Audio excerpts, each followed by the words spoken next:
It's over. It's over. No one's going to be surprised. Everyone's going to have the same conclusion. Everything needed to happen a lot earlier than it did. And at the same time, it's over. Good morning to you. Good Wednesday morning. I'm Dejan Kovacevic of DK Pittsburgh Sports, and this is Daily Shot of Penguins. It comes your way bright and early every weekday. If you're into football and or baseball, I also offer daily shots of Steelers and Pirates in the same place that you found this.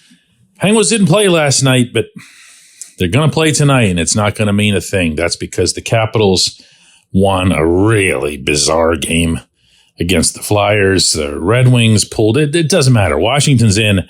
Everybody else is out. Simple as that. And everything that the Penguins have achieved over the past month in playing the outstanding hockey that they have, in beating pretty much everybody that came along, except for the Bruins over the weekend, it just gets flushed away. It doesn't exist. It amounted to nothing. There's no playoff bid. No top 10 draft pick either, for those of you who were thinking about this scenario from the opposite viewpoint. It's deflating, and it has to be immensely so for the people involved.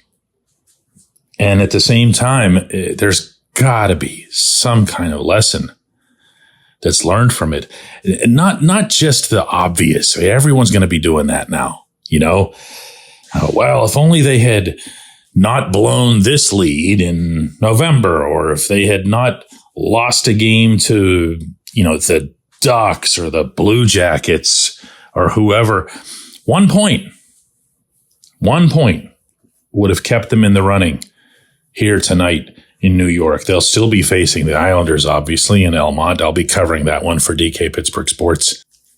But they're out. And I think the first step of the off-season process for everybody, not just Kyle Dubas, is to try to determine if there's anything that can be culled of worth from this past month. Is there anything that they can look at and say, okay, what kind of team is this really going to be in the 2024-25 NHL season? Certain players obviously are still going to be here. You're not going to have some full-blown Coyotes-looking youth movement. There's not going to be anything of the kind. So what do you take from not only what's here and what you want to have here, but also what you don't want to have here, but, are probably stuck with? Is the attitude, is the approach still, let's win another one with Sid? Is the approach, let's surround Sid with all kinds of young, capable skaters to make sure that that same vibe is in place, while also making the roster fresher? Is that even applicable? Is that plausible? I know it is in general, because we've seen the Bruins do it for a long time, and they're still doing it. But that's not this team, and that's not this organization with so little young talent on the way. If you do come up with or watch the advancement of young talent in the system, I'm just going to throw out a name here for the sake of it, Braden Yeager. I'm not even coming close to suggesting that Yeager will be ready for next season. I think he's got a lot of building out to do of his frame. He's a really pretty thin and smaller kid.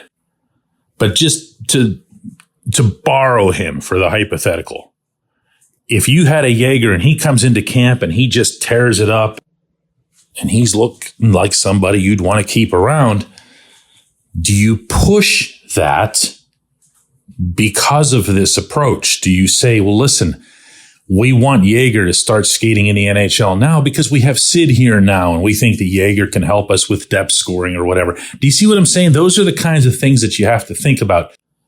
It's almost like you want to set aside the pieces, the individual decisions that you've got to make, and instead come up with a broader scope for where this team is going to be next season, and maybe even within that, where they're going to be the following season. Sid is signed. Gino is signed. Tanger's signed. Carlson's signed. While I'm at it, Brian Rust is signed. Ricard Raquel is signed. Tristan Jarry is signed. So you can fantasize, if that's your wish, about how this is it. That's the final straw. They're going to They can't. They can't. If they made the decision to do it, they couldn't do it. Heck, I'm not even mentioning other players who are in this equation who you wouldn't want back. You know, I'm not a big Nola Chari guy. I'm not a Matt Nieto guy. I'm definitely not a Ryan Graves guy. They're all signed. They're all going to be here. And look, I don't know what would have happened if this team got into the playoffs. I have a pretty decent idea, but being here in New York, I was covering Pirates and Mets, and a scribe I was talking to, a New York scribe at batting practice, also a real hockey follower. He said to me, I guarantee you that the one team the Rangers wouldn't want to run into is the Penguins. Not just because of Sid, but because they were playing really well, and they kind of had that Florida feel, if you'll recall, last season. This is me now, not him. With the way the Panthers got in on a gift from the Penguins losing to the Rockford Ice Hogs, and then the Panthers just went on this crazy run. I don't know that these Penguins are equipped with that, but I do know that they just beat everybody for a month. And there was an entire season in which the living legend at age 36 potted 42 goals and 50 assists, and you did nothing with it until it was way too late. That's a pox upon everybody involved. Everybody but Lars Eller, of course. When we come back, J1Q.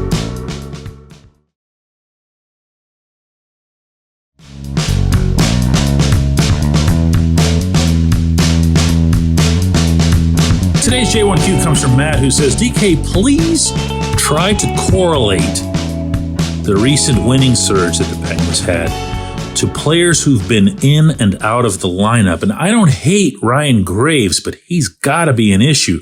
Matt, I see where you're going here. You don't really spell it out, but I kind of share your viewpoint that a lot of what we saw was based more on subtraction than it was addition, which is not a great thing to say about your roster composition. Tristan Jarry was subtracted. Alex Nedeljkovic went in his place. Ryan Graves was subtracted. Jack St. Ivany, for all intents and purposes, went in his place. Nola Chari, Matt Nieto, all of those do-nothing bottom six guys were subtracted.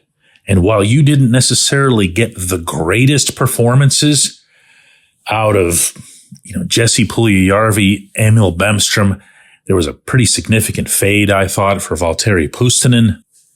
You at least did occasionally, once in a blue moon, get something, which is more than what you were getting from those other guys. The only one of these that really doesn't fit the subtraction/addition formula is the obvious, and that's Jake Gensel. You don't ever want to lose Jake, but the guy who did come in his place had quite the impact in a very different way than Jake would have, and in a very positive way, meaning Michael Bunting, of course. You can hear how tough this show is for me to do today, because I think that this is a combination blow of a whole lot of different things that I know I haven't been thinking actively about. Maybe you haven't either, because the surge toward the playoffs became kind of a fun thing. And it would serve in turn as a distraction, and a fun distraction at that. And now it's just gone, poof, like that. And you're going, oh, wow, look at all these players who are still coming back that you wouldn't want. And I don't have the answer for that. This is not the National Football League where you can just release guys, It's not even Major League Baseball where you can just cut guys or demote them at will. There's a lot of different contractual anchors to this roster. And it's going to be tricky. And no, not all of it's on Ron Hextall. A lot of these were put in by Kyle Dubas himself. But I'm going to reiterate here for emphasis. Step one has to be to step back and to study the whole scene, all of the various scenarios, and to ask yourself, as a collective, what is it that we want to be? Not just this coming season, but the following season, and even on the potential upswing in the post-Sid era. What is it that we, the Pittsburgh Penguins, want to be? And how can we begin that in the following season? I appreciate the question. I appreciate everybody listening to Daily Shot of Penguins, and we'll do another one from here in New York tomorrow.